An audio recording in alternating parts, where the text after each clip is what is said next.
Ini mas sedekahnya. Aigo, kiranya nyung gembel apa? Wih, ada mantanmu sayang. Makin kismin aja nih kelihatannya. Pantas saja masih jomblo. Kalau kami sih udah tunangan. Cocok banget kalian. Sama-sama sampah. Sik, itu kan cewek yang tadi. Apa kamu bilang? Sampah? Iya. Emang kenapa? Jaga mulut kamu ya. Dia ini pemilik PT Tompel Sekebon dan perusahaannya bakal kerjasama sama PT Respati, perusahaan terbesar di kota ini. Apa? PT Tompel Sekebon. Itu kan tempat aku kerja.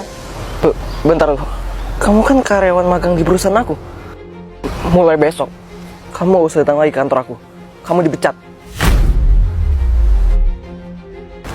Aigo, tenang aja. Aku bakal bantu kamu pas sidang. Gimana bos, kerjasamanya?